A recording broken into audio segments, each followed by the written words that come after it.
불확실한 시장에 맞설 차별화된 투자 전략 6월 9일 머니쇼 플러스 시작합니다. 현충일에 주말까지 연달아시면서 국내 증시가 오늘도 좀 상승세를 이어갈까 싶었는데 양시장 매우 강한 흐름을 나타냈습니다. 지금 오늘 장중에 2,860선까지도 회복되는 모습이었고 양시장 모두 1% 이상 올랐습니다.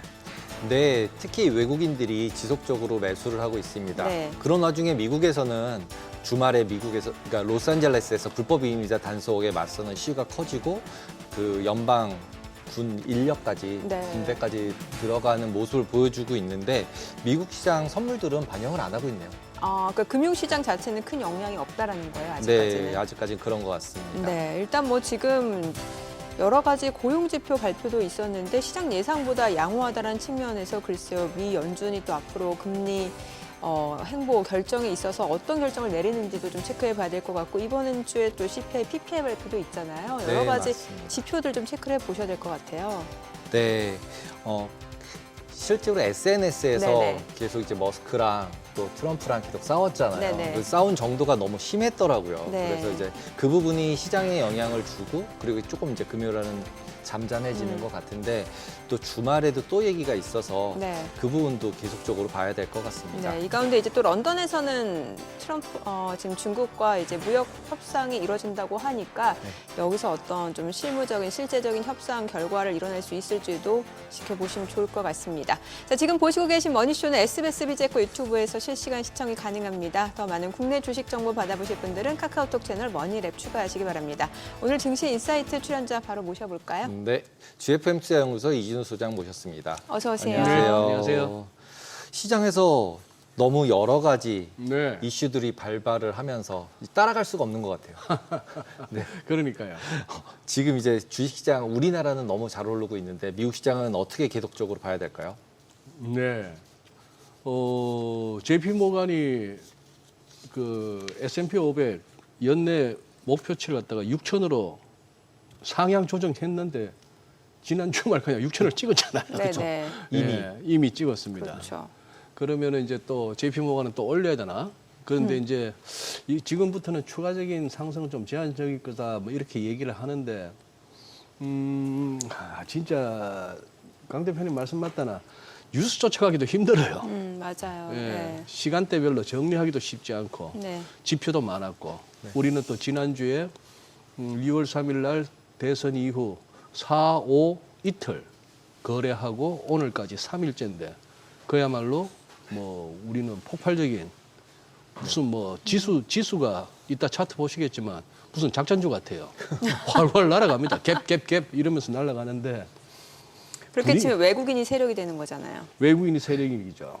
저 외국인들은 진짜 한번 대화 나눠봤을 때 진짜 바다 냄새 나는지 검은 머리 외국인인지. 머리는 혹시 그거 했는지 염색을 했는지 한번 확인도 필요할 것 같긴 한데 지금 이제 미국장도 들려오는 소문들은 흉흉하고 네.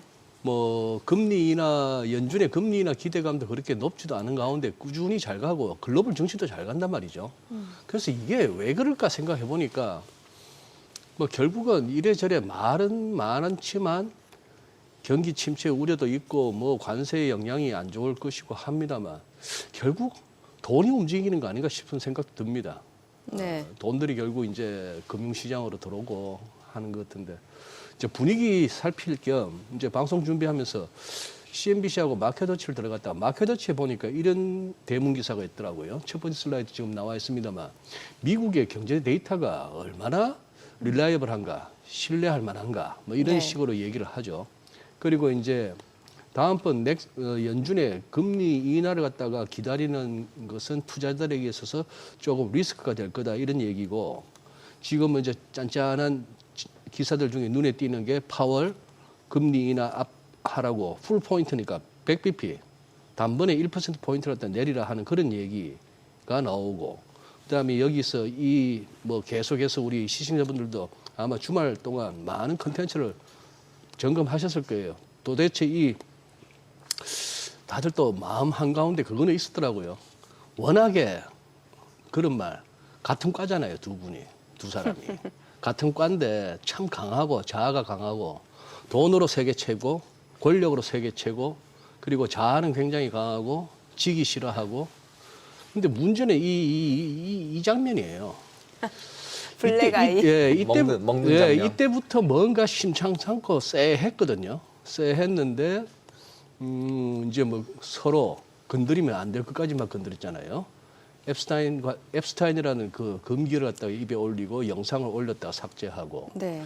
저 약물 복용 상태였느냐 이런 소리까지 하면서 그러게요. 트럼프 쪽에서는 나왔는데 그러면서 아까 이제 한 2시간 전에 지수선물 흐름은 이렇습니다만 조금은 하락폭이 적고 근데 이거 요새 별로 참고가 안 되는 게 항상 지수선물은 약해요. 근데 본장 가면 또 가요.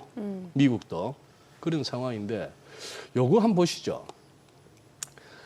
남판 보시면은 자 이제 13만 9천 개 시장 예측 12만 6천 개보다 얼추 뭐 한 13,000개 더 일자리가 시장 예상보다 많았다는 얘기입니다. 많았다는 얘기인데 저는 이게 참 그거예요. 잘 한번 보시죠. 금년 들어서 1월부터 해가지고 고용지표 발표하는데 말입니다. 네. 1월 달 발표했던 걸 갖다가 2월 달 가서 한번 상향 조정한 거 외에는 그 다음 보시면은 2월 달에 14만 3천 개 했던 게 12만 5천 개로 하향 수정. 15만 천 개는 그 다음 달 가서 11만 7천 개로 하향 조정. 그 다음에 22만 8천 개라고 발표해놓고 18만 5천 개라고 하향 조정.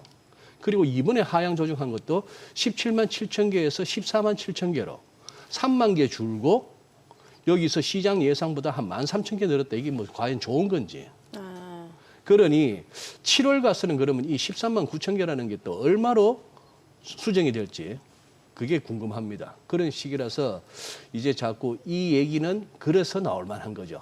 얼마나 릴라이블한가 하는 얘기인데 이제 에버리지로 봐야 되는 거니까요.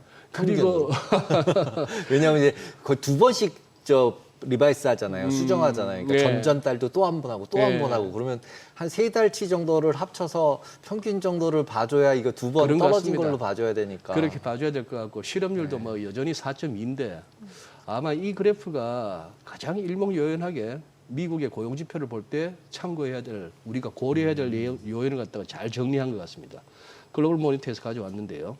무슨 말인가 하면은 여기 보시면은 여기가 비경제 활동 인구가 81만 3천 명이나 늘었다는 얘기예요. 한 달 사이에.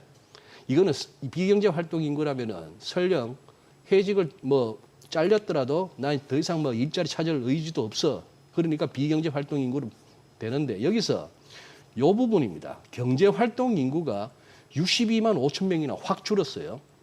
경제 활동 인구가. 네. 그러면서 여기 보시면은 취업자는 69만 6천 명이나 줄었습니다. 그런데 실업자는 7만 1천 명밖에 안 늘었어요. 아니 취업자가 69만 6천 명이나 줄었는데 어떻게 실업자는 7만 1천 명밖에 증가 안 하지? 이 숫자가 이런 거에서 경제활동 인구, 비경제활동 인구 여기에서 이제 왔다 갔다 하는 겁니다. 네네. 수치가 은퇴자인가요? 아니요. 취업자 수는 69만 6천 명이나 감소했는데 그러나 경제활동 인구가 62만 5천 명이나 줄어들다 보니까 요 차이가 딱 7만 1천 명이죠. 그러니까 경제활동 인구라고 하면은 이제 뭐 일자리를 구하고자 하는 의지가 있는 사람까지 포함이 되는 그런 건데 거죠. 그 의지가 이제 없다라고 해석이 되는 거고 네. 결과적으로는 전체 크기가 작아졌기 때문에 실업자가 줄은 것처럼 크게 늘지 그렇게 않은 것처럼 보인다. 보인다 이런 말씀이신 예, 거잖아요. 정리의 여왕이시다 역시. 꼬리 정리는 거. 근데 지금 네. 그 아까 비경제 활동 인구가 네. 실질적으로 이제 은퇴자인 건가요? 아니면은 이제 안 찾는다는 게 이제 나 은퇴하고 안 찾아 뭐 이럴 수 은퇴한 있지만 사람도 포함됐을 이제 것이고. 나이가 좀 예. 이제 젊지만 나 안 찾아 이거가 있을 수도 있는 거고 예. 어느 부분인지 모르는 거 아닌가요? 예.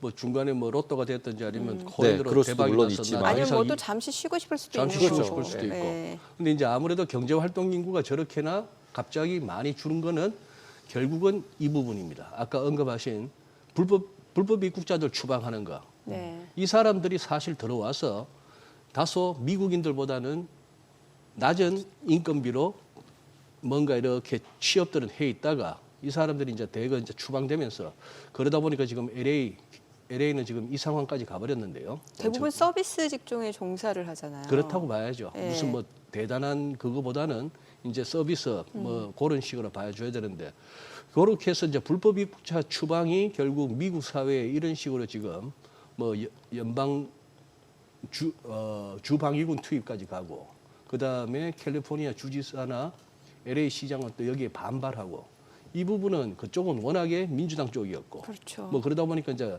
충분히 예견되는 그런 충돌이었습니다만 이렇게 지표에도 영향을 줬다는 건데 요거까지 보시면 더 재밌습니다. 오늘 중국 CPI, PPI 나왔잖아요. 네네. 지금 미국은 인플레이션 걱정 중인데 중국은 디플레이션입니다. 지금 CPI도 전년비 0.1%예요, 마이너스. 더군다나 PPI 보세요. 전년비 3.3%나 마이너스입니다. 아닌 게 아니라 태무 같은 거 이렇게 물건 오는 거 와서 가격 한번 물어보니까 저희 아내가 태무 가끔 하는데 깜짝깜짝 놀랍니다. 그리고 뭐 사이즈가 안 맞든지 품질이 그거에서 반품하려면은 가져가지도 않아요. 아마 인가 그렇죠. 가져가는 네, 인건비가 배송비가 더 비쌀 것 더 같고. 비싼가 네. 봐요. 그런데 저는 여기서 더 놀라운 것은 한번 보시죠. 어쩜 이렇게 칼같이 마이너스 2.3이면 2.3, 2.3, 2.5면 2.5, 마이너스 2.7이었으면 마이너스 2.7. 한 번도 수정 안 합니다. 제가 옆에 한번 말풍선을 한번 달았는데요. 우리 사람 이 넓은 땅에서도 단번에 한 채 오차 없이 통계 뽑아낸다 해 이겁니다. 이거 중국은. 정확무오한 중국 통계입니다. 토 달면 안 돼요. 중국은. 뭐 이런 미국은 매번 바뀌고 네. 좋은 게 맞아 싶고 다음 달 가봐야 되는데 중국은 딱 나오면 이거는 한 큐에 그냥 정확하게 뽑아낸 통계입니다. 중국. 네. 아니, 그래서 저는 궁금한 게 그러면 소장님의 시각으로 보셨을 때 네. 지금 미국하고 중국 경기가 어떻다라는 판단이신 거예요? 아유, 중국요. 글쎄요. 오늘 이제 저녁에 이제 오늘 밤 늦게나 결과 나오겠죠. 영국에서 네. 그렇게 해서 무슨 뭐 협상 어느 정도 이제 그게 나오겠습니다만 중국 경기 그렇게 좋을 수가 있겠습니까 지금? 그러니까 내수가 안 좋다는 얘기는 많잖아요. 내수도 안 좋을 예. 것이고 현재로서는 뭐 지금 막혔다고 봐야 되겠고 뭐 매번 드리는 말씀입니다만 봄 여름에 우리가 지금 여느 해에 비해서 그래도 그나마 숨쉴 만한 이것도 보면은 저쪽이 지금 덜 돌아간다는 얘기고 뭐 그런 식인데요. 이렇게 지표라는 것이 이렇습니다만 결국은 늘 그렇죠. 똑같이 주어진 조건 하에서 우리가 이걸 갖다 지표를 갖다가 무슨 뭐 정확하네 마네 지표에 시사하는 바가 뭐네 이게 또 이론대로 안 가는 게 시장이니까 결국은 그래서 마지막에 가서는 이제 시장 따라가야 되겠죠. 처음에 말씀하셨을 때 유동성 얘기하셨잖아요. 예. 돈 풀린 거 아니냐, 예, 돈이 예. 움직이는 거 예. 아니냐. 예. 결국은 글로 가는 거 아닌가요? 다 정답은 지표들이 그래서- 이쪽도 모르겠고 저쪽도 모르겠고 들락날락 오르락내리락 뭐 한 방향도 없고 맞아요. 이런 상황에 주가는 계속 올라가고 그러니까 딱 지금 대표님 말씀하신 대로 소장님 네. 말씀하신 대로 이제 그냥 돈이 풀렸던 게 주식으로 간다. 좀 숨어 있다가 아니면은 뭔가 이렇게 돌아가는 상황이 불안해서 조금 현금이나 뭐 MMF 같은 데 잠겨져 있던 돈들이 다시 또 들어오는 거 아닌가. 뭐 오늘 아침에 확인했던 데이터는 증시타임의 데이터는 미국 바깥에서 미국 쪽으로 많이 돈이 들어왔다는 그 데이터였고요. 아, 맞아요. 저는 기본적으로 이거 한번 모처럼 또 한번 점검해봤습니다. 야데니 리서치에 이제 이렇게 업데이트가 되어 있는데 지금 보시면 6월 4일 아니면 6월 2일 뭐 20일 같은 경우도 5월 말이니까 최근 거라고 보셔야 되겠죠. 여기서 결국 이제 센트럴뱅크 중앙은행들의 토탈 에셋이니까 어떻게 보면은 이만큼 돈이 풀려났다라고 직관적으로 이해하셔도 되겠는데 여기 초록색에 연준은 어쨌거나 QT하고 있는 거 맞아요. 네, 네. QT하고 있는 거 맞는데 지금 보시면은 제일 위에 요 파란색 20이죠. 그리고 여기 보라색으로 보이는 저기 인민은행도 은근히 늘었다 뚫떡뚫떡 합니다만 지금 우상향이죠. 그리고 BOJ도 최근 들어서 좀 줄이는 듯 하다가 살짝 엽니다. 그래서 최근 한두 달 요렇게 오히려 연준을 제외한 나머지 중앙은행들 22 BOJ 그리고 인민은행에 이르기까지 은근히 유동성 공급에 나서고 있는 거 아닌가 싶은 생각도 들고 혹시나 싶어서 M2도 한번 보니까 이거는 장기 추인데요. 장기 추인데 미국의 장기 추인데 좀 M2 통화량이 주나 싶더니 다시 이렇게 돌고 있고 최근 1년치만 이렇게 보더라도 이렇게 또 우상향해서 이래저래 돈이 뭐 여전히 풍부하니까 유동성이 풍부하니까 자산 시장이 이런저런 걱정은 많은 가운데도 잘 안 밀린다. 이런 한번 결론을 내려봤습니다. 지금 말씀해주신 내용 보면은 사실 지표만으로 어떤 경기를 판단하기에는 아직까지는 조금 쉽지 네. 않은 것 같고 예. 그럼에도 불구하고 유동성은 풍부하다는 말씀이신데. 풍부한 것 같고. 예. 그러면 이제 미증시 원래 또 차트 잘 보시니까 예. 예. 지금 기술적으로 봤을 때 어느 정도 구간까지 기술적으로 온 봤을 거예요? 때요. 예. 네. 사실은 이 부분인데 이제 S&P 500으로 보시죠. 네. S&P 500으로 보시면 지금 이 메인 차트는 월간 차트입니다. 네. 월간 차트인데 요 부분이 지금 요렇고요. 데일리가 이런 상황입니다. 지난주 방송 나왔을 때만 해도 요 부분이 조금 무거워 보인다 했는데 어쨌거나 자꾸 열면서 지금 이제 6천을 딱 찍었고 사상 최고치는 6,147인데 요거 2월 달에 찍었던 이거 가려면 갈 수도 있겠는데 말이죠. 월간에서는 이제 이게 보이는 겁니다. 월간에서는 이제 전고점 근방이나 아니면 전고점에서 살짝 더 올라갈 수는 있던 거죠.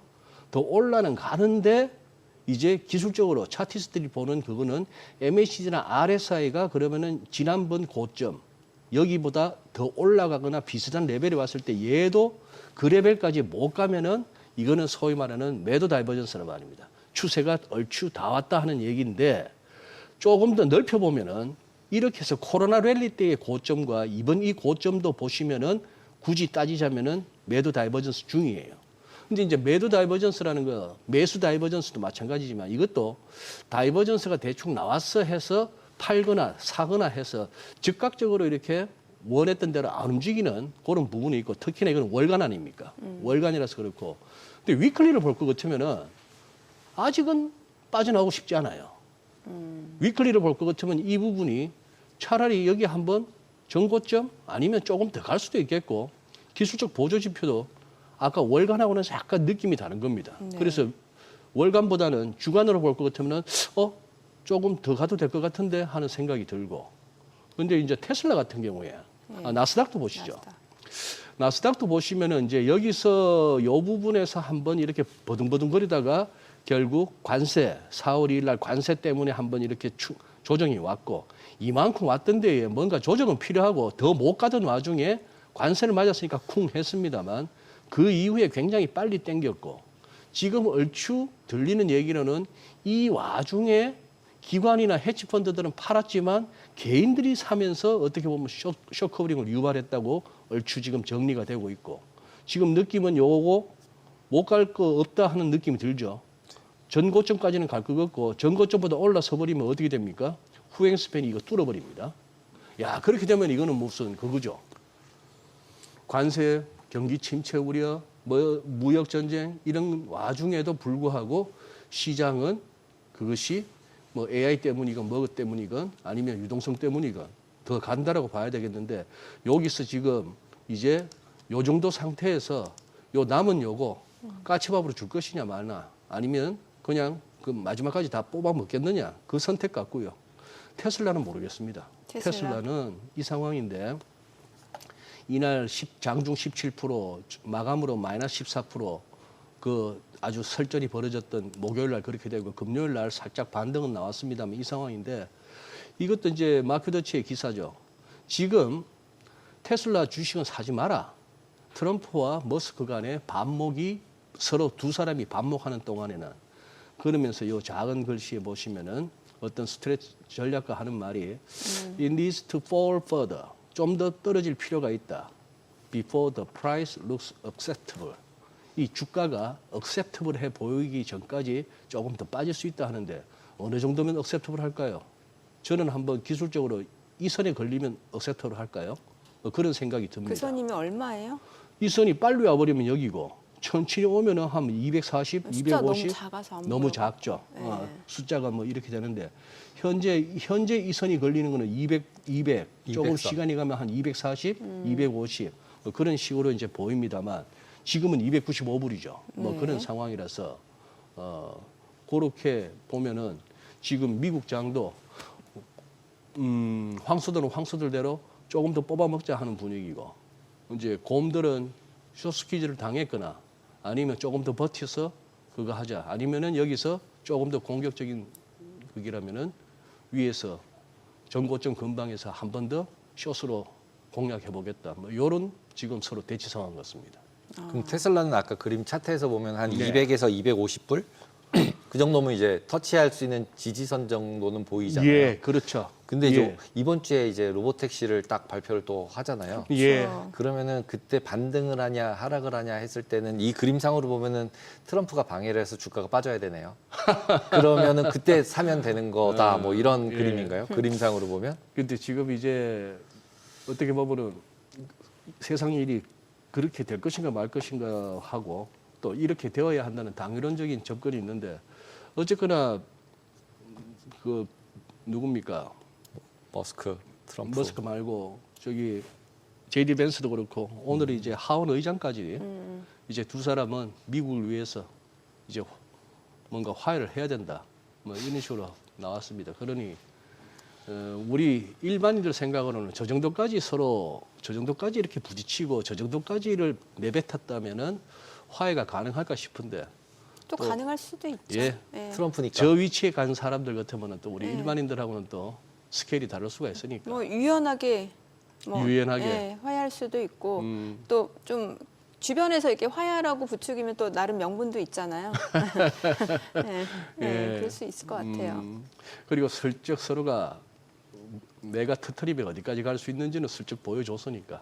그렇죠. 약간 서로의 아킬레스건을 서로의 지금 잡고 있는 아킬레스건을 느낌이에요. 이제 칼을 갖다 살짝 뽑아서 이제 그거 한 거죠. 예. 그러면 한쪽은 마약이고 한쪽은 앱스타인인 건가요? 끝이? 양쪽 끝이? 그럼 이제 끝은 다 봤으니까 관세처럼 끝은 다 봤으니까 이제는 화해할 일만 남았다 이렇게 봐야 되나요? 그러면 이제 뭐 미국 주식 아니 뭐 테슬라 같은 경우는 이제는 매수를 해도 되는 레벨까지 가버린 게 아닐까요? 근데 여기서 핵심적인 게 그러니까 머스크가 BBB 때문에 네. 이 말을 이제 시작을 한 거잖아요. 배틀을. 이제 감세 정책이랑 뭐 이제 트럼프는 계속 이제 전기차 보조금 깎는다고 징징거린다 뭐 이런 식으로 깠지만 예. 실질적으로 보면은 머스크는 진짜로 이제 이러다 큰일 난다. 그러니까 예. 빨리 그 무역 적자 부분이 문제가 아니라 그냥 재정 수지를 이제 너무 이제 적자 폭이 커지는 걸 막아야 된다. 예. BBB가 문제다라고 얘기하다가 이제 끝부분에 가가지고 이제 서로 찔러버린 거죠. 이제 뭐 열지 않아도 되는 것까지 열어가지고 찔른 건데 그러다 끝에는 이제 완전 파국을 간 건데 BBB 부분이 결국은 계속적인 지금에 있어서 가장 큰 문제로 남아 있는 거 아닌가요? 그 부분에서 누군가는 거짓말을 하는 거예요. 두 사람 중에. 그 트럼프 대통령은 그랬잖아요. 머스크 알고 있었다. 전기차에 대한 어떤 보조금이 없어질 건 알고 있었다. 머스크는 거짓말이다. 난 그렇죠. 그런 얘기 본 적 없다. 네, 막 맞아요. 그런 식의 그 있으니까 어느 쪽은 거짓말을 하고 있다는 것이고 머스크가 그거 했던 거는 글쎄요. 저기 머스크의 그 부분만큼은 진정성을 좀 인정해 줘야 될 것 같은데 미국의 재정 적자 내지는 국가 부채가 이런 식으로 늘어서는 안 된다 하는 것은 수년 전부터 그랬고 네.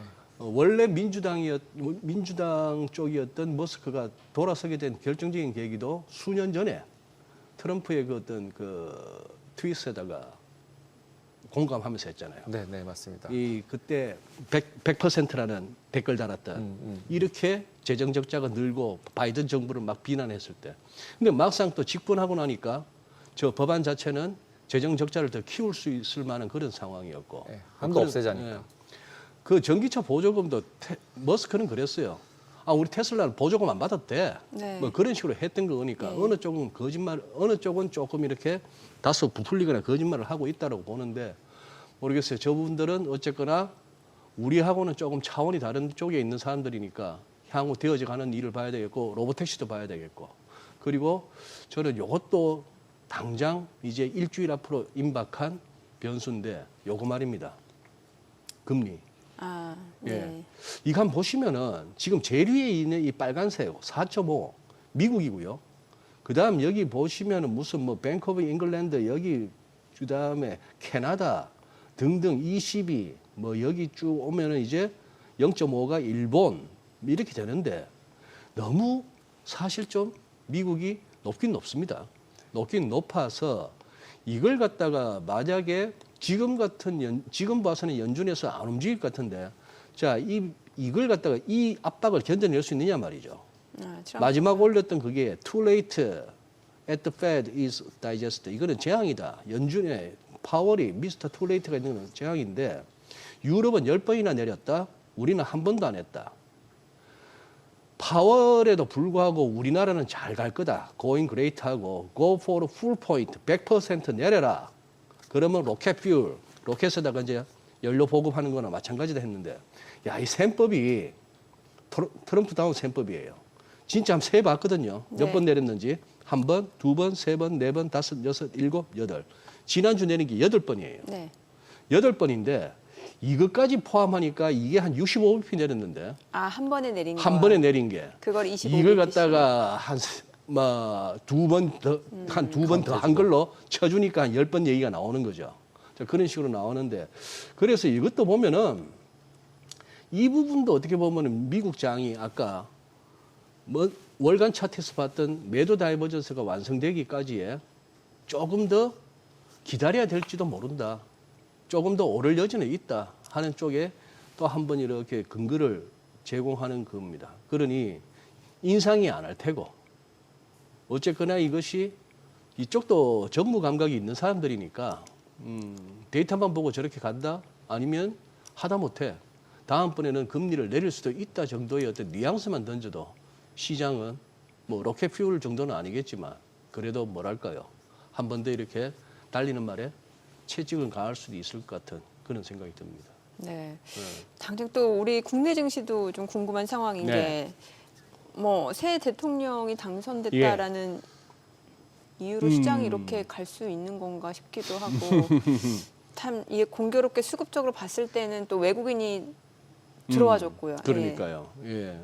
우선 차트 보시면 이렇잖아요. 지금 끝 부분에 코스피 이제 장마감 1시간 전입니다만 끝에 3개 보세요. 그러면 끝에서 세 번째가 6월 4일 대선 다음 날입니다. 네. 수요일 날 그리고 목요일 날 두 번 다 갭이었고 오늘까지도 갭으로 했고 윗꼬리가 살짝 이제 달렸습니다. 이 기울기를 보시면은 야 이거는 좀 엄청나죠. 엄청난 장이 왔고 이제 기술적으로 이제 과매수 국면이긴 합니다. 오늘 아침에 머니쇼 하던 중에 우리 시청자분 실시간 채팅창에 한 말씀 하신 게 저는 확 오던데. 어떤 내용이었나요? 이제 개인들이 쫓아가면서 사면 이제 장 빠진다고. 괜히 살 때까지 올리는 건가요, 그러면? 그러니까 뭐 그런가 봅니다.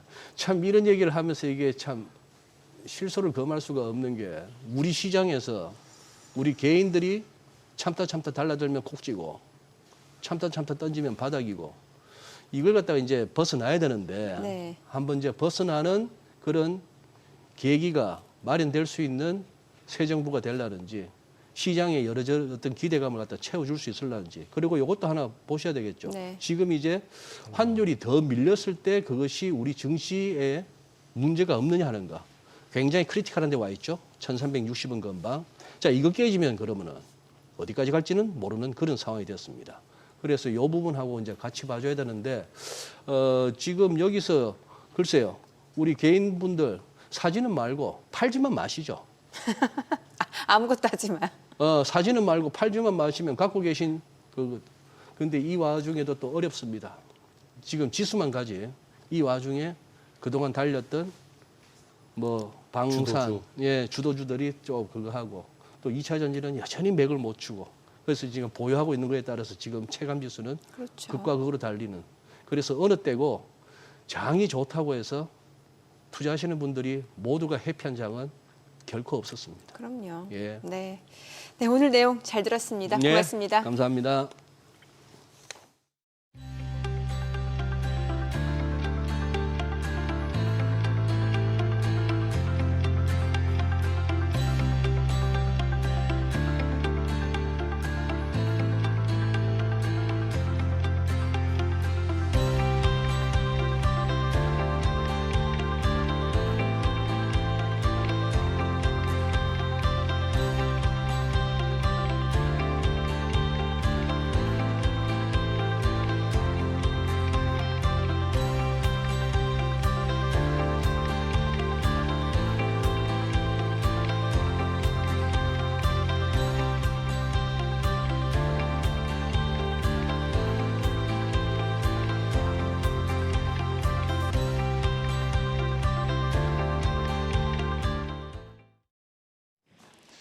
오늘장 특징주부터 뉴욕 증시 리포트까지 정리해 드립니다. 먼저 오늘 우리 증시에서 가장 핫했던 섹터 혹은 테마부터 정리해 볼 텐데요. 이재명 대통령이 지역화폐와 전자결제 인프라 확대를 통해 내수경제 활성화를 주도한다는 소식이 전해지면서 오늘 우리 시장에서는 전자결제 관련 종목들이 일제히 강세를 보였습니다. 먼저 오늘 헥토파이낸셜이 급등하면서 4거래일 연속 상승세를 이어갔고요. 갤럭시와 머니트리도 오늘 29%대 상승했습니다. 12,150원의 종가 형성했고요. 카카오페이도 오늘 연고점 경신했습니다. 29%대 상승, 5만 원을 목전에 두고 있습니다. 특히 카카오페이는 정부의 스테이블 코인 도입에 대한 기대감과 또 이마트로부터 쓱페이와 스마일페이를 인수하는 협상을 진행 중이라는 소식에 투심이 몰렸습니다. 이외에도 다날, NHN, KCP 등 관련 주들이 두 자릿수의 상승세를 보였습니다. 이어서 뉴욕 증시 종목에 대한 투자 의견 정리해 드리겠습니다. 오늘은 세계적으로 디지털 결제 네트워크 서비스를 제공하는 비자와 AI 기술을 선도하는 글로벌 종합 플랫폼 기업 알파벳, 그리고 소프트웨어 및 클라우드 컴퓨팅 선도 기업인 마이크로소프트까지 강력한 데이터 기반의 비즈니스 모델을 갖추고 있는 세 가지 종목 함께 살펴보겠습니다. 첫 번째 종목은 글로벌 GDP의 약 15%를 처리하는 디지털 결제 네트워크 기업 비자입니다. 지난주 금요일 미국의 소비 지표가 양호하게 나오면서 금융주가 상승폭을 넓혔죠. 이에 따라 비자도 강세를 보였습니다. 현재 주가 370달러 선 지나고 있고요. 목표 주가는 384달러 선으로 제시됐습니다. 비자 매출의 70%는 현재 소비자 결제 부문에서 나오고 있는데 최근엔 기업 고객을 대상으로 한 자금이체나 관리 서비스, 또 카드 발급, 보안, 자문 같은 부가 서비스 쪽도 빠르게 성장하고 있습니다. 이런 신사업 부문에서 두 자릿수 성장률을 기록하면서 사업 구조가 점점 다변화되고 있는데요.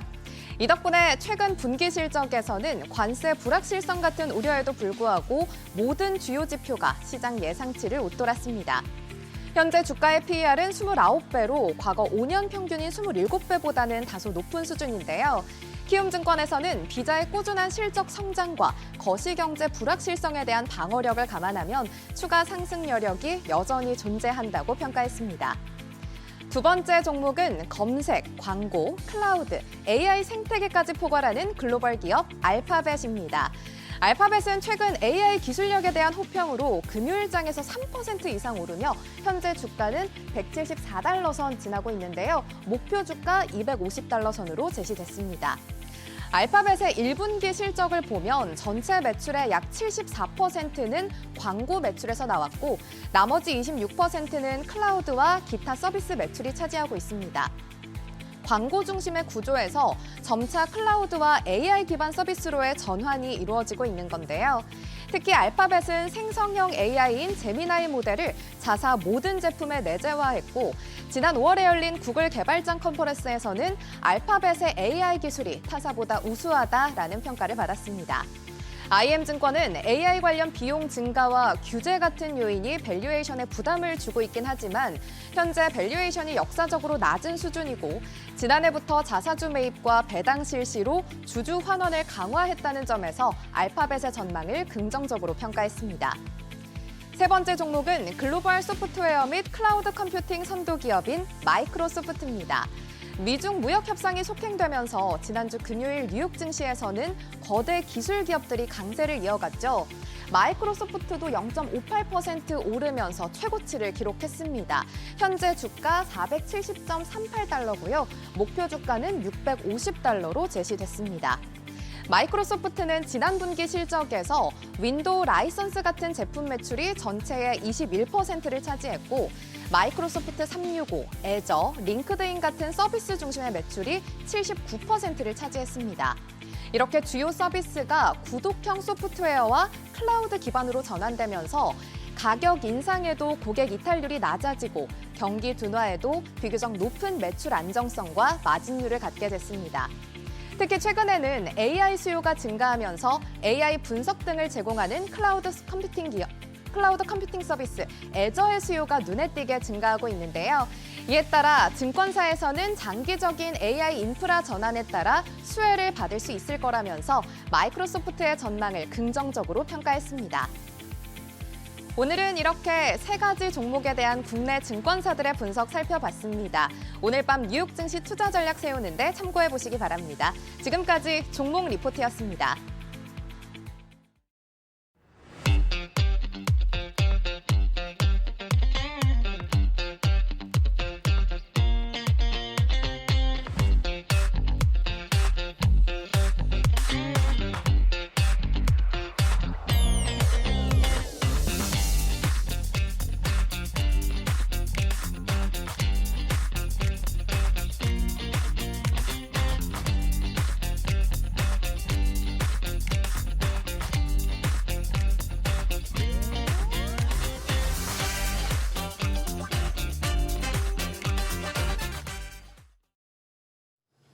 가상자산 시장 다시 한번 스테이블 코인 중심으로 들썩이고 있습니다. 미국은 물론이고요. 우리나라도 이제 법제화에 나서고 있고 JP모건과 같은 이제 글로벌 금융투자 쪽에서도 좀 뛰어들고 있는 상황이고요. 또 한 스테이블 코인 발행사 서클이죠. 상장하자마자 주가가 폭등하기도 했습니다. 자, 스테이블 코인 정확히 뭔지 또 금융시장에 미칠 영향은 어떤지 자세히 짚어보겠습니다. 법무법인 주원 정재욱 변호사 모셨습니다. 안녕하세요. 반갑습니다. 트럼프 행정부가 암호화폐 기조를 계속적으로 유지를 하고 있잖아요. 예.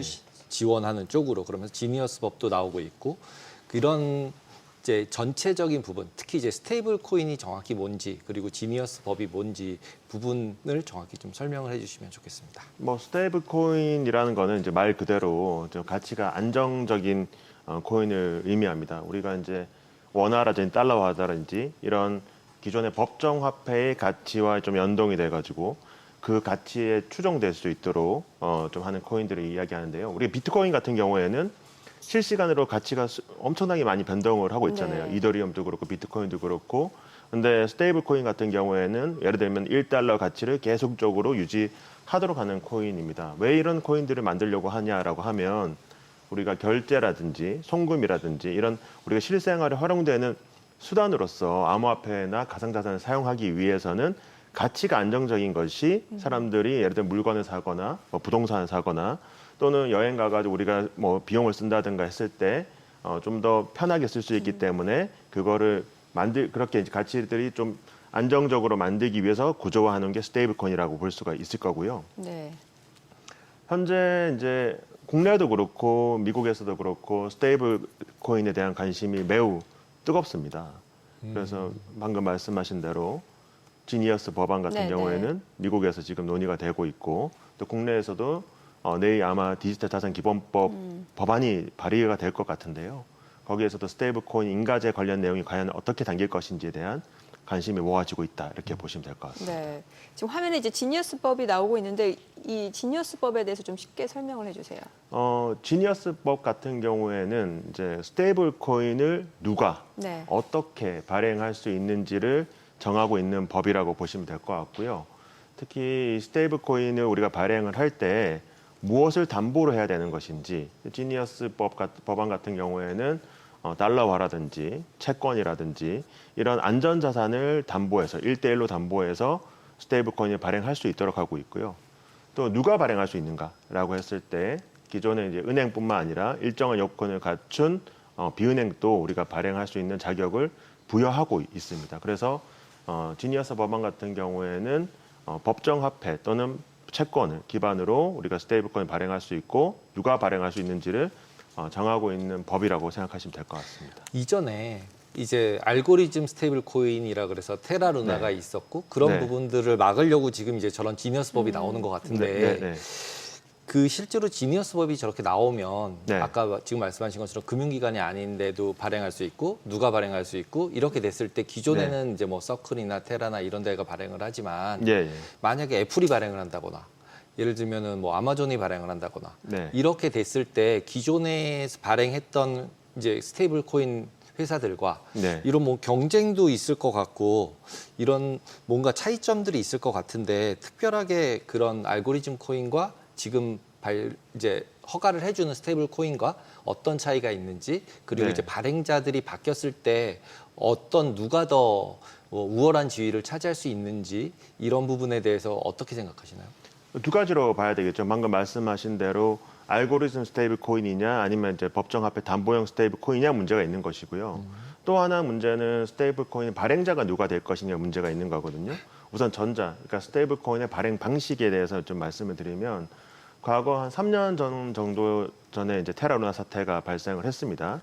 당시 이제 루나 코인, 테라 코인인데 테라 코인이 스테이블 코인으로 이제 구성이 됐는데 우리가 일반적으로 한번 생각을 해보면 스테이블 코인이라는 것은 내가 코인 하나 발행하고 그게 이제 1달러 가치를 가지기 위해서는 코인 하나 발행할 때마다 발행사가 1달러를 갖고 있으면 언제든지 환급을 해줄 수 있으면 우리가 그거 1달러 가치를 가진다고 확신할 수 있잖아요. 그렇죠. 그런데 스테이블 코인 같은 그러니까 알고리즘 스테이블 코인 같은 경우에는 그런 달러와 같은 안전 자산을 담보를 하지 않고 별도의 코인을 만들어 가지고 그 코인을 어떤 식으로 잘 운용하면서 그 가치를 맞추겠다는 개념으로 만들어진 게 알고리즘 스테이블 코인입니다. 근데 그것이 제대로 작동하지 않는다는 것은 우리가 3년 전에 목격을 했었고요. 네.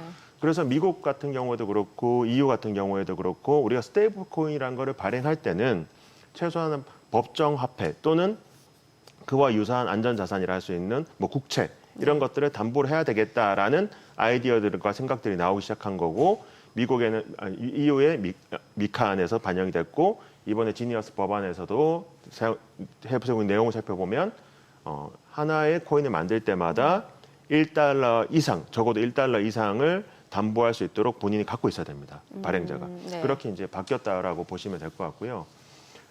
발행자와 관련해서는 여러 가지 지금 이슈들이 있습니다. 원래 우리가 생각을 해보면 원칙적으로 화폐라는 네. 것은 우리나라에서는 한국은행법에 따라서 한국은행이 발행을 할 수가 있는 것이고요. 또 화폐와 유사한 것들에 대해서는 원래 기존에는 이제 뭐 전자화폐라든지 선불전자지급수단 이런 여러 가지 규정들을 두고 있었습니다. 근데 스테이블 코인에 관련해서는 우리나라도 규정이 두고 있지 않았고 미국에서도 별다른 규정을 두고 있지 않았어요. 그러다 보니까 뭐 USDT라든지 네. USDC라든지 다양한 기관에서 발행을 했습니다.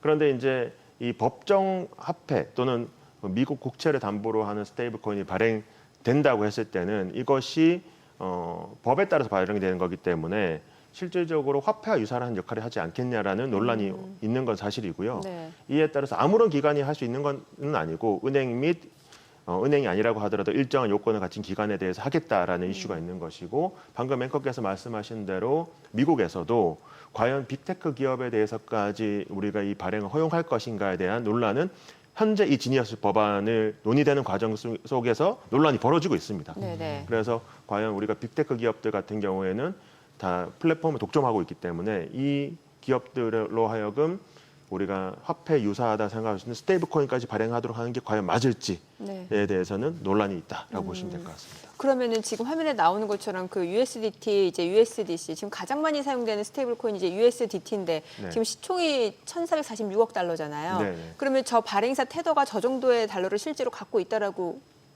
우리가 그렇게 이제 추정을 하고 있는 것이고요. 추정을 하는 그런데 거고. 이제 지금 앞으로 이제 지니어스 법안이 만들어질 때에는 엄격하게 적어도 우리가 이제 한 1달러에 패깅되는 스테이블 코인 네네. 발행할 때는 적어도 1달러 이상을 반드시 우리가 가지고 있어야 된다라는 규정들이 들어가게 되는 것이죠. 그럼 저런 식으로 이제 지금 USDC가 이제 최초로 뉴욕 증시 상장을 네, 테더가 맞습니다. 상장을 네, 했잖아요. 네, 네. 그날 이제 보니까 뭐 공모가 대비로도 시가 그리고 뭐 종가가 굉장히 폭등을 했는데 네. 이거는 이 주관사도 그때 보니까 대형 IB들이었어요. 네, 네, 그럼 네. 이제 뭔가 좀 제도권으로 이게 좀 오고 있다는 해석도 충분히 가능할 것 같은데요. 제도권은 들어오고 있는 과정은 과정이고. 확실한 것 같아요. 네. 왜냐하면 지니어스 법안도 지금 아직 상원에서 완전 통과된 건 아니고요. 네네. 통과되는 절차의 과정에 있다라고 우리가 볼 수가 있는데요. 그만큼 이제 미국에서도 스테이블 코인을 어떤 식으로 허용할 것인에 대한 논의는 충분히 진행되고 있다라고 볼 수가 있는 것이고요.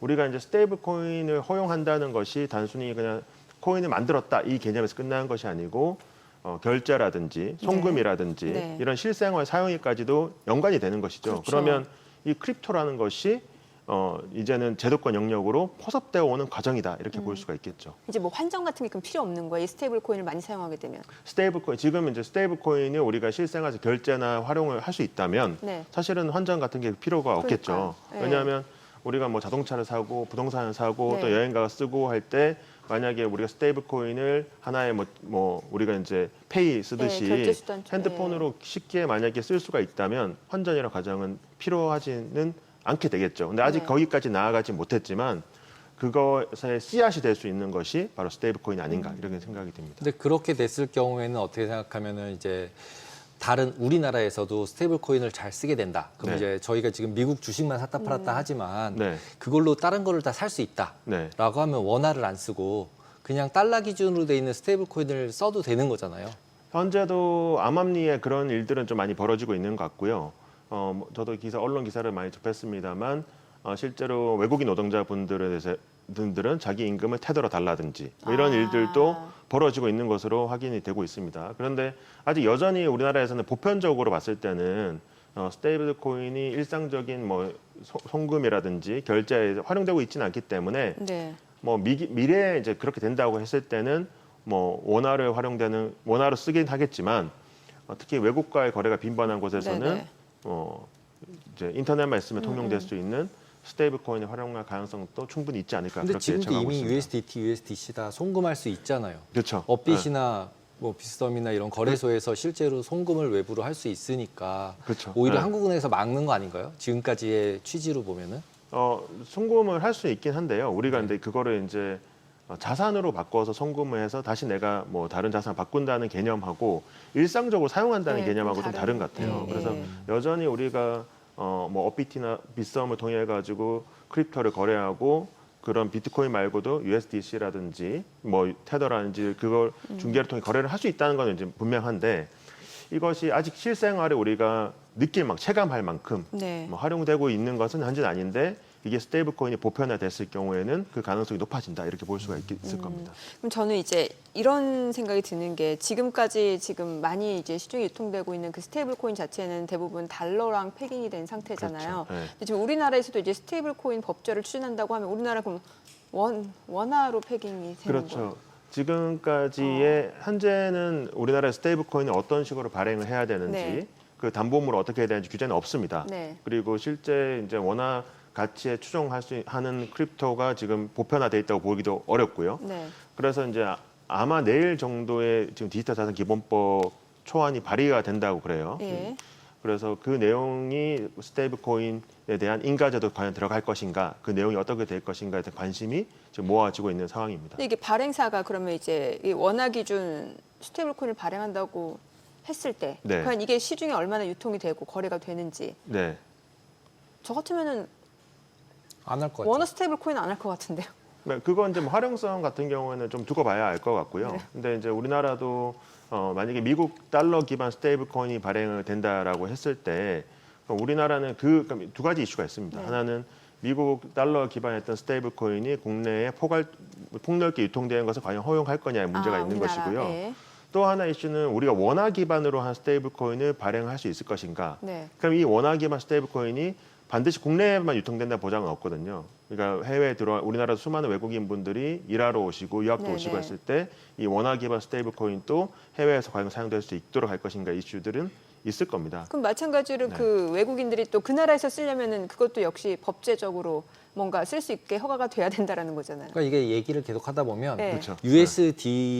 USDT나 달러 스테이블 코인은 유용성이 분명히 있는데 네. 네, 네. 그다음 원화 그러니까요. 스테이블 코인은 네. 유용성이 없다고 볼 수밖에 없거든요. 왜냐하면 외국인 근로자가 보낸다고 말씀을 하셨지만 네. USDT를 보내야지 USDC를 보내거나 네. 그래야지 원화 스테이블 코인을 보내봐서 소용이 아무것도 없으니까 그것도 그러니까, 사용 필요도 네. 없고 그다음에 실제로 지금도 벌써 수출입 같은 경우만 해도 이제 달러 스테이블 코인으로 무역 결제가 10%가 되는지 안 되는지 모르겠지만 그런 뉴스들이 막 보이잖아요. 그러니까 그죠? 저는 이제 이런 거예요. 그 이 대통령이 이런 디지털 자산 법제화 추진하는 건 좋은데 이게 지금 트렌드가 이러니까 대세에 맞춰 따라가자 단순히 이렇게 할 게 아니라 과연 이게 원화 기준 스테이블 코인이 어느 정도 이게 앞으로 이제 확장성이 있는지까지 좀 충분히 고민하고 이게 법제화가 되는지 이게 좀 궁금한 그렇죠. 거죠. 그거는 이제 아무래도 아직까지는 우리가 벌어지지 않은 일이기 때문에 좀 분석을 해봐야 되는 건 맞는 말씀 같고요.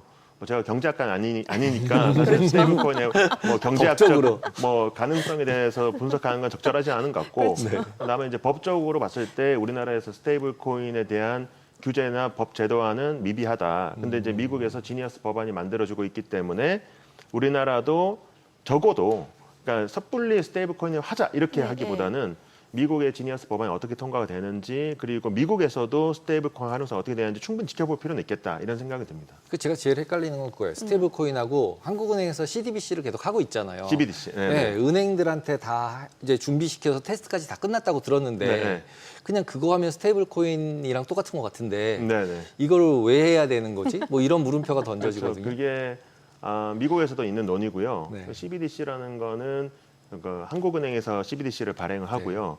그걸 바탕으로 은행에서 예금 토큰이라는 거를 발행합니다. 그래서 예금 토큰이 실제 예금과 똑같이 쓰이는 거고 국민들이 여기기에는 우리가 이제 별 차이는 없죠 사실. 왜냐하면 네. 우리가 월급을 실제로 그 현금으로 받는 시대는 지났지 않습니까? 네, 그래서 국민들이 느끼기에는 크게 상관이 없는데 우리가 법률적으로 본다면 우리가 강제 통용력, 내가 이제 실제로 이 원화를 썼을 때 당사자들이 뭐 받는 걸 거부할 수 없는 그런 강제 통용이 있는 통화는 한국은행에서 발행하는 지금 지폐와 주화에 불과합니다. 실제로 디지털로 발행했다는 거에 대해서는 통화로서의 효력을 인정하고 있지 않거든요. 그래서 CBDC라는 것은 그런 법률적인 허들을 우리가 좀 바꾸고 디지털로 만들어진 강제 통용이 있는 화폐를 통화를 만들자라는 개념에서 좀 받아들이면 좋으실 것 같고 다만 스테이블 코인 같은 경우에는 그런 중앙은행 차원이 아니라 민간 차원에서 과연 화폐 또는 통화 내지 디지털 화폐를 발행을 할 수 있는가 그 이슈이기 때문에 좀 주체적으로 좀 차이가 있다 이렇게 볼 수가 있습니다. 어찌됐건 또 파트너 변호사님 법 전문가시니까 네. 뭐 디지털 자산 기본법 당장 내일부터 추진된다고 하니까 재정 추진. 네. 예. 내용을 저희가 좀 그래도 짚어볼 필요는 있을 것 같아요. 앞서 화면에 간단하게 나왔거든요. 네. 그 기존까지 제가 이제 저도 관여했던 거는 가상자산 이용자 보호법이라고 2024년 7월 19일 날 시행이 된 법입니다. 그 법은 지금 현재도 시행되고 있는 법이에요. 네. 이거는 우리가 테라루나 사태라든지 그리고 미국에서는 FTX 파산 사태를 통해 가지고 우리가 반면 교사 삼아서 가상자산 거래를 하는 이용자들의 자산을 어떻게 안전하게 보호할 것인가 그리고 시세 조정이라든지 내부자 거래라든지 이런 불공정 거래 행위로부터 어떻게 이용자들을 보호할 것인가에 대한 관점이 주로 놓아져 있는 법이었습니다. 그러면 우리가 이제 공백이 있는 지점은 무엇인가라고 했을 때는 크립토를 발행하는 자에 대해서는 어떤 규제를 둘 것인지 누구로 할 것인지 또 그 크립토로 했을 때 스테이블 코인처럼 결제나 송금에 빈번하게 활용될 수 있는 이런 크립토를 발행하는 사람은 우리가 요건을 어떻게 둘 것인지 여기에 대한 공백 상태입니다. 그래서 이런 부분에 대해서는 대선 기간 동안 양당 모두에서 좀 논의가 좀 진행이 된 것으로 저희도 파악하고 있고요. 크게 이견은 없긴 한데 디지털 자산 기본법이라고 명칭이 바뀌어가지고 가상자산 특히 스테이블 코인에 대해서 누가 발행할 수 있게 할 것인지 네. 그 논의 과정에서 나왔던 이야기들은 스테이블 코인 인가제를 한다. 또 법정 준비금 50억 원 이상으로 한다. 이런 이야기도 나오긴 했었는데요. 그런 것들이 과연 내일이나 또는 뭐 6월 중순까지 또 6월 말까지 어떠한 방식으로 법안 발의가 될 것인지 우리가 좀 관심을 기울여야 되지 않을까 그런 생각이 듭니다. 네, 알겠습니다. 오늘 내용 잘 들었습니다. 고맙습니다. 네, 감사합니다.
네, 앞서 머니주민에서는 이제 국내 가상자산 시장 규제 완화와 스테이블 코인과 관련해서 짚어봤다면 자, 이번 시간에는 미국의 관세 정책에 들썩였던 알트코인에 대해서도 짚어보겠습니다.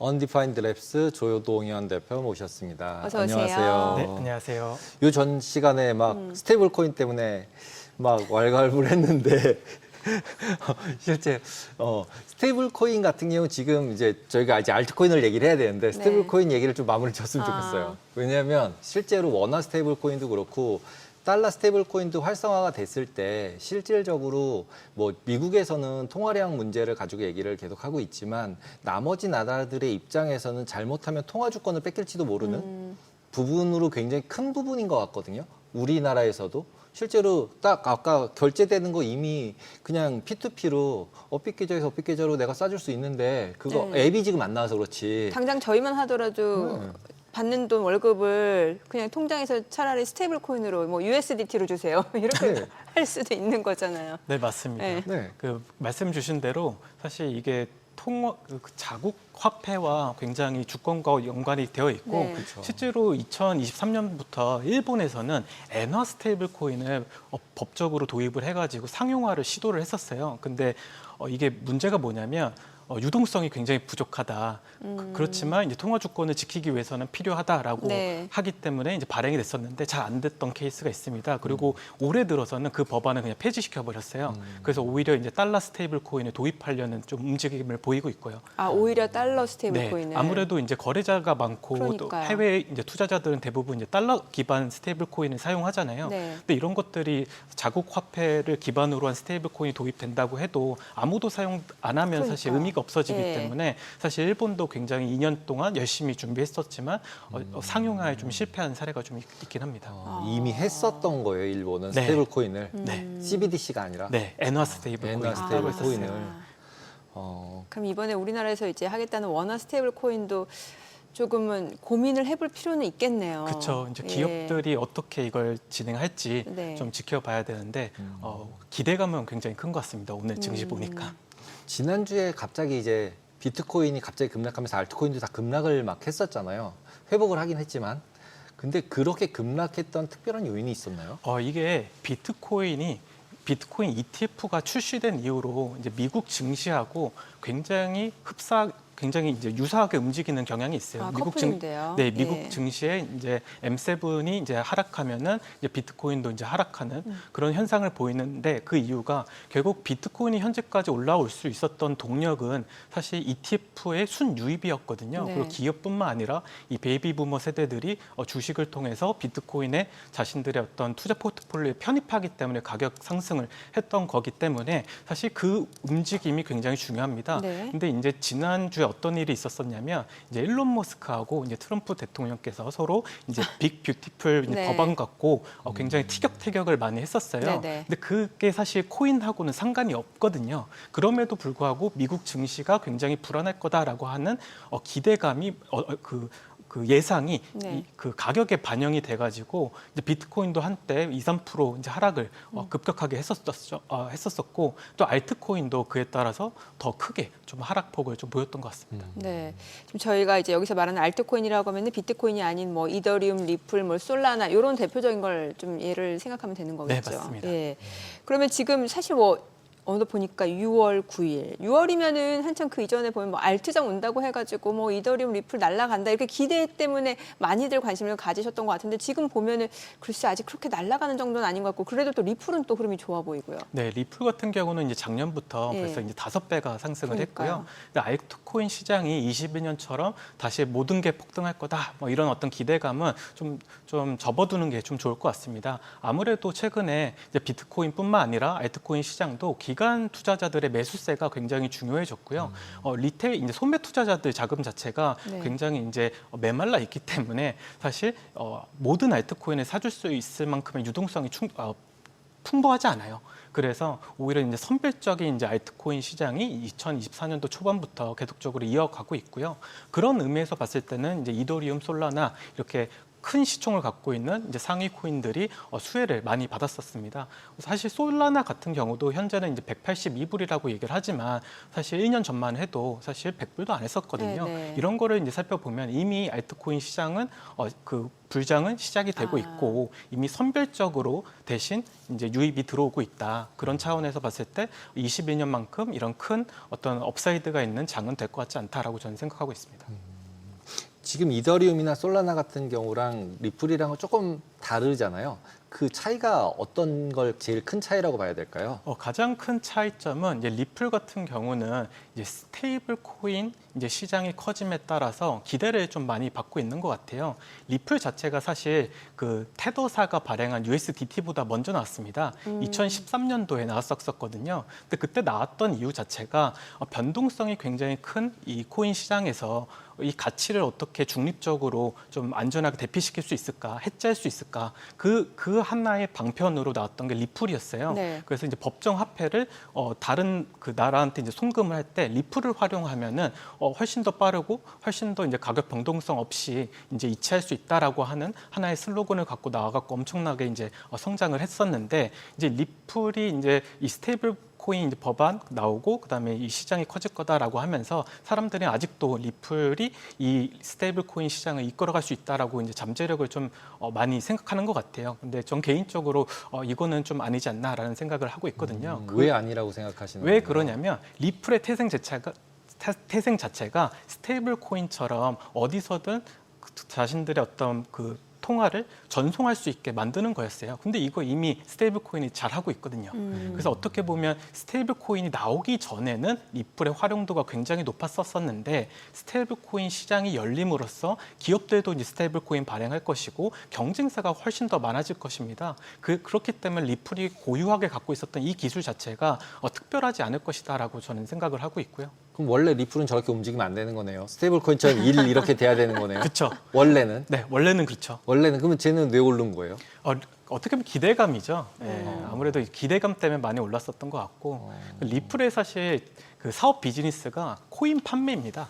왜냐하면 자신의 코인을 판매해야지 그거를 활용해서 다른 곳으로 이체할 수 있잖아요. 그렇기 때문에 처음 나왔을 때만 하더라도 이 재단이라는 곳이 80% 이상의 코인을 들고 있었었고요. 그래서 지속적으로 계속적으로 판매를 하고 있어요. 근데 그런 걸 봤을 때는 사실 그 리플의 가격 추이가 화면과 같이 보이시지만 이게 납득이 좀 안 되는 면이 좀 있죠. 네. 납득이 안 되는 건가요? 지금 화면에 지금 뭐 알트코인 도미넌스, 비트코인 도미넌스 나오는데 이게 그러니까 비트코인 도미넌스라고 하면은 그 암호화폐 시장에서 비트코인이 차지하는 비율을 말하는 거잖아요. 지금 그러니까 64% 수준에서 등락이 이어진다라는 건데 이게 62% 정도까지 내려가줘야 알트장이 시작된다 이런 얘기인 거잖아요. 이거는 어떻게 해석을 하는 거예요, 좋은 거예요? 이게 네. 이 크립토 시장 자체가 네. 역사가 굉장히 짧습니다. 네. 그렇다 보니까 지난 상승장과 하락장에 보였던 패턴을 기반으로 이제 미래에는 이럴 것이다라고 예측을 하는 것이고요. 21년도 이제 지난 상승장이죠. 그때 당시에 이제 50% 미만 도미넌스를 좀 보였습니다. 이제 비트코인이 계속적으로 가격이 횡보해야지만 알트코인에 다른 수급이 들어와서 이게 가격 전체적으로 알트코인 시장이 성장할 수 있다라고 얘기하는데 저는 개인적으로 이 비트코인 도미넌스도 이번 시장에 많은 의미가 없다고 생각을 해요. 오히려 비트코인에 계속적으로 순유입세가 좀 들어오고 기관 투자자들 자금이 들어와서 비트코인이 어느 정도 계속적으로 이 시장에 파일을 키워야만 사실 알트코인도 성장할 수 있는 네. 것이거든요. 근데 지금 알트코인이 워낙 많이 사실 발행되어 있고 수백 개의 어떤 맞아요. 알트코인이 존재합니다. 네. 그렇기 때문에 이 모든 것이 다 올라갈 수 있는 장은 아니죠. 그렇기 때문에 사실 기관 투자자들이 그다음에 어떤 고위험을 감수하는 이 헤지 펀드들이 어떤 알트코인을 매수하는지가 굉장히 중요한 사실 시장이지 단순히 이 비트코인의 도미넌스가 뭐 60%다, 50%다 됐다 해서 이 알트코인이 전체적으로 다 오르는 그런 효과를 볼 수는 없을 것 같습니다. 원래 비트코인이 안 오르니까 이거 팔고 알트 가자 이렇게 해서 원래 비트코인 도미넌스라는 의미가 좀 있었던 거잖아요. 그런데 맞습니다. 지금 말씀은 인플로가 그러니까 투자로 들어오는 이제 ETF 같은 게 생겼기 때문에 그쵸. 비트가 더 올라갈 수 있어서 과거에 있었던 패러다임하고는 완전 바뀌었다. 그렇죠. 그래서 오히려 거꾸로 비트로 그렇게 들어온 데가 알트를 사줄 수 있는 돈이 되기 때문에 오히려 그 유입되는 금액이 있으면은 알트도 올라갈 수 있다. 이렇게 보시는 거죠? 네, 순서가. 비트코인 ETF에 순유입이 들어왔다고 해서 이 자금이 알트코인으로 갈 수는 없거든요. 왜냐하면 모든 알트코인이 ETF로 상장되어 있는 것도 아니고, 네네. 그다음에 자금의 속성 자체가 워낙 다릅니다. 그렇기 때문에 지난번처럼 비트코인을 사기 위한 매수세가 알트코인으로 전환되는 그런 비율이 굉장히 낮기 때문에 조금 우리는 데이터를 조금 다르게 해석을 해야 되지 않을까라고 생각하고 있습니다. 네, 그 세계 최대 암호화폐 거래소가 이제 바이낸스인데 비트코인 전용 유동성 프로그램을 출시했다고 하는데 이건 또 뭐예요? 이게 앞서 말씀드린 예. 대로 알트코인이 너무나 많아졌었잖아요. 그렇기 때문에 알트코인 전용. 매주 바이낸스에 새로운 코인이 상장이 됩니다. 근데 이 모든 코인을 누군가는 거래를 가격 발견하기 위해서 조금 유동성 공급을 해줘야 되잖아요. 네. 근데 이 유동성 공급이 잘 안 되고 있는 거예요. 이제 워낙 종류가 많아지다 보니까 이 마켓 메이커들도 이 작은 시총을 갖고 있는 알트코인을 거래에 주선하기 위해서 자신들의 유동성을 넣으면 손해가 커지니까 이런 것들이 굉장히 불편함으로 작용했고, 그렇기 때문에 급등과 급락이 나오는 현상을 좀 보였거든요. 그렇기 때문에 이 바이낸스 측에서는 마켓 메이커를 하는 이 회사들한테 수수료를 이제 면제해 주면서 자신들이 상장했던 이 수많은 알트코인에 유동성을 공급해 달라. 그렇기 때문에 유동성 그 부스트 프로그램이라는 이제 명목하에 어떻게 보면 장려하고 있는 거죠. 원래 있었던 거 아닌가요? 마켓 메이커 자체는 네. 바이낸스에 원래 있었어요. 네. 근데 기존만 하더라도 종류가 몇 개 안 됐었습니다. 근데 이제는 거의 수천 개가 좀 매주마다 이제 상장을 하니까 이제 종류가 수천 개가 됐거든요. 그러다 보니 어떻게 보면 시총이 낮은 알트코인 자체의 변동성이 워낙 커지는 거죠. 그래서 원래는 그 알트코인들을 마켓 메이커를 해주는 다른 회사들이 계속 있었던 거잖아요. 그걸 뭐 컨설팅이라고 그쵸. 또 해주기도 하고 뭐 이러면서 계속 있었던 건데 그거를 바이낸스가 직접 하겠다는 건가요? 그럼 부스트를 하면서? 직접 하는 건 아니고 그거를 하는 회사들한테 인센티브를 줘서 시총이 작은 알트코인도 마켓 메이킹 해서 어떻게 보면 시장을 안정화시켜 달라. 최근에 뭐 20% 30% 급등이나 급락 나오는 것들이 워낙 많았었거든요. 뭐 한 달 만에 거의 100% 이상 빠지는 이상한 코인들도 이렇게 나오기 시작하니까 이런 것들이 계속 나오다 보면은 소매 투자자들이 이제 피해를 입게 되고, 그에 따른 하나의 완충 작용으로서 이제 새로운 어떤 프로그램을 좀 작동시켰다, 이렇게 보시면 될 것 같아요. 참 용어 자체도 어렵네요. 뭐 슬리피지. 슬리피지는 이제 어려운 용어 아니에요. 살 때 돈을 내는 거잖아요. 아 근데 이제 네.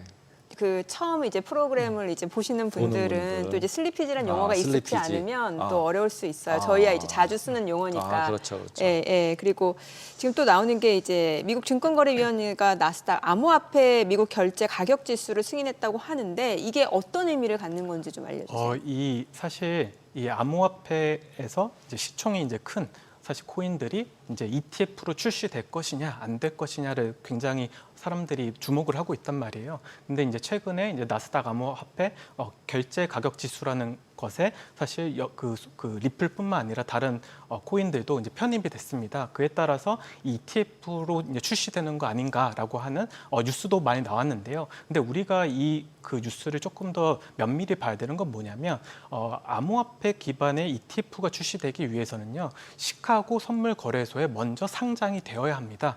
비트코인 같은 경우도 2017년도, 그다음에 이더리움 같은 경우도 2024년도에 먼저 CME에 상장이 되고 나서 ETF가 출시됐거든요. 근데 최근에 이제 리플이 CME 거래소에 상장이 됨으로써 이제 리플이 ETF로 출시되겠구나라고 뉴스가 많이 보도가 됐었습니다. 근데 이런 측면에서 봤을 때 뭐 카르다노나 어떤 다른 어떤 솔라나 같은 그런 암호화폐 같은 경우는 아직도 선물 거래소에 상장이 되어 있지 않기 때문에 아직까지는 ETF까지 가기에는 조금 좀 스텝이 더 남았다. 그럼에도 불구하고 이런 지수에 포함됐다는 것은 앞으로 가능성은 좀 열어두고 우리가 봐야 되지 않나, 이렇게 해석을 좀 할 수 있을 것 같습니다. 네. 지금 이더리움 같은 경우는 지금 말씀하신 것처럼 이미 ETF도 있고 선물도 있는 거잖아요. 네. 근데 비트코인보다 이더리움이 잘 안 되고 있는 거는 상대적으로 리플이 그렇게 ETF로 뭐 상장이 되고 그런다고 해서 잘 된다는 보장은 어차피 없는 거 아닌가요? 네, 맞습니다. 네. 그런데 왜 이렇게 그 ETF로 상장될 거라는 이유만으로 이렇게 코인을 가격을 올릴 수 있는 거죠? 결국 이제 기관 투자자들의 이제 매수세를 기대하는 것이고요. 아무래도 비트코인이 워낙 흥행을 했었고 이더리움은 사실 좀 부진했었지만 그럼에도 불구하고 최근 들어서 이제 14일 동안 이더리움 ETF의 순유입이 좀 들어왔었어요. 뭐 그런 것을 보면은 어떻게 보면 새로운 매수처를 발견하는 게 굉장히 이 암호화폐 시장에서는 중요한 일이기 때문에 ETF에 대한 기대감이 굉장히 높은 것이죠. 그럼 이제 실제로 알트 투자하시는 분들이 가장 궁금해하실 만한 내용일 수도 있을 것 같은데 리플하고 이더리움 어느 정도까지 보세요? 이더리움 같은 경우는 올해 이제 한 3,000불 중반까지는 올라갈 수 있지 않을까? 이더리움 3,000불 네. 중반. 그러니까 저는 생각을 하고 있고요. 예. 리플은 사실 잘 모르겠습니다. 그래요? 왜냐하면 이게 리플보다 고평가되어 있는 코인은 또 없다고 저는 생각을 하고 있거든요. 예. 이게 굉장히 위험한 발언일 수 있습니다. 왜냐하면 한국의 대부분의 이제 코인 투자자들이 리플을 가장 사랑하거든요. 네, 그런 거 테슬라 사랑하듯이 리플을 사랑하고 있더라고요. 그래가지고 언제부터 비트가 아니라 리플을 근데 사랑한 또 그 거냐고. 말씀도 조심하셔야 돼요. 테슬라 주주 입장에서는 테슬라 리플을 또 같은 급수로 취급한다고 싫어할 수도 있어요. 예. 그 꿈과 희망을 가지고 사는 거죠. 네네, 리플도 예. 결국은. 그리고 그리고 다 테슬라도 꿈과 고평가되는 희망을 그 이유가 있다, 근거가 있다 이렇게 그렇죠. 생각하기 그거가 때문에 있는 테슬라, 거죠. 예. 있는 거죠. 예. 근데 이제 스테이블 코인 시장이 이제 커지면 사실 네. 리플의 입지가 저는 계속적으로 줄어들 거라서 저는 생각을 하고 있고 단지 지금까지 그 가격대를 유지할 수 있었던 거는 앞서 말씀드린 것처럼 하나의 굉장히 종교처럼 믿는 이런 홀더들이 전 세계에 존재하기 때문인 네. 것 같아요. 그분들이 계속적으로 매수해주고 이제 팔지 않으니까 사실 가격 자체가 크게 무너지지 않는 것도 있고요. 또 재단이 오랫동안 사실 이 자신들의 트레저리에 이런 어떤 달러를 많이 비축해 놨기 때문에 어느 정도 가격은 계속적으로 방어를 해줄 수 있을 거라 기대를 하고 있거든요. 근데 사업적 측면에서 봤을 때는 스테이블 코인이 아마 리플이 하고자 하는 그 사업 자체를 조금 많은 부분 차지할 것이다라고 생각을 하고 있고요. 최근에 이제 USDC 발행사인 네. 서클이 흥행을 했잖아요. 네. 상장되고 나서 그런 것들도 얼마나 많은 기관 투자자들이 이 결제 그 수단으로서 이제 스테이블 코인 시장을 바라보고 있는지도 사실 이미 이제 어떻게 보면 입증이 된 것이고 그렇기 때문에 리플이 하고자 하는 것들이 스테이블 코인 그 발행사한테 많은 부분 좀 뺏길 수밖에 없다라고 저는 생각하고 있습니다. 네, 오늘 내용 잘 들었습니다. 고맙습니다. 네, 감사합니다.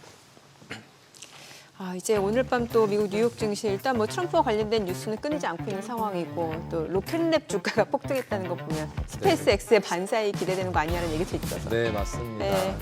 계속적으로 이제 머스크랑 이제 트럼프 부분이 화해를 하느냐 안 하느냐 네. 이슈가 더 될 것 같고 경제 지표들은 이번 주에 이제 인플레이션 지표들이 나오니까 또 계속 봐야 될 것 같습니다. 또 런던에서 어떤 소식이 들려오는지도 그렇죠. 체크해봐야죠. 런던 소식도 중요하죠. 네, 저희 방송 중에 전해드린 내용과 관련해서 모든 투자 판단의 책임은 투자자분들께 있다는 점 알려드립니다. 머니씨 오늘 여기까지입니다. 여러분의 모든 경제 SBS 비지가 함께하겠습니다. 저희는 내일 오후 3시 30분에 찾아뵙겠습니다. 고맙습니다.